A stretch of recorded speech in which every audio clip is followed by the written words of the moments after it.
Welcome back to the Relius Reviews. Today's review is focused on 2021's movie Fear Street Part 2, 1978. And the official synopsis of Fear Street Part 2 is Shady Side, 1978. School's out for the summer and the activities at Camp Nightwing are about to begin. But when another Shady Sider is possessed with the urge to kill, the fun in the sun becomes a gruesome fight for survival. And I would have to say that just like part 1, I enjoyed part 2 quite a bit.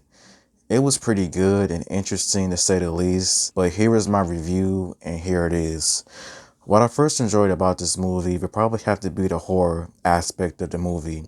This movie does a good job with just having the horror, the shocking, gruesome, the killings, and just people getting killed in just very gruesome ways.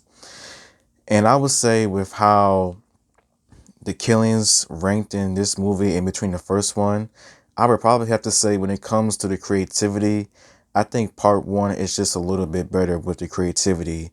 Because in part 2, the way that people were getting killed and everything, some got killed in different ways, but for a majority of the movie, the killings were mostly done in the same way. And that's not bad, but at the same time, I would have wanted to see a little bit more creativity with the killings. But out of all, the horror aspect was still really good. Another thing that I thought this movie did well on was the different characters.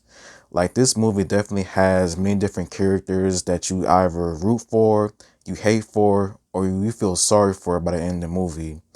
And I was definitely rooting for a few characters in this movie.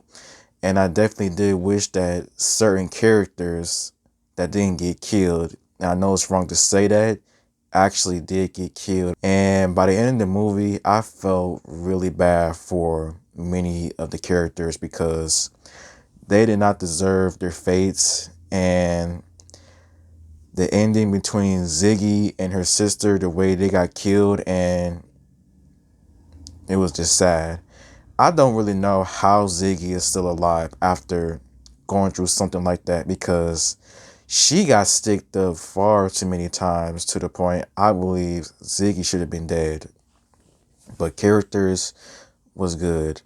And everything that I thought this movie did well on, just like the first one, was the cinematography. I didn't have a bad time with the cinematography. The movie was shot pretty well. It looked pretty well done. It looked like it was produced really good and everything. And so cinematography was done really well. Another pro that I have about this movie would probably have to be the actors. I think that all of the actors in part 2 did a really good job. And the continuation from part 1, not having some huge time jump, definitely did the movie justice, as it continued immediately where part 1 left off. And so the actors in both of the movies, they all did really good. And I would have to say, I really don't have that many negatives about this movie. And I would say maybe the small negatives that I have about this movie are probably just small nitpicks. I would probably say maybe the small nitpick that I had about this movie would probably have to be maybe at times it was a little bit slow, and that would probably have to be maybe my only nitpick, maybe the movie being just a little bit slow at times. Like whenever I wanted something to happen, it didn't happen, but it is what it is. But out of all, how I would rate Fear Street Part 2 out of 5 stars, I would probably give Fear Street Part 2 maybe 3.10 stars out of 5.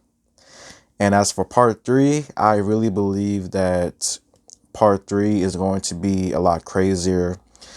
And a question that I have is that what was that ending? Like, did she go back in time or something? Because I want to know exactly what's going to happen in part 3. And I honestly cannot wait. But until then, that is the end of my video. Thank you for watching. Please like and subscribe and comment. And until next time, goodbye.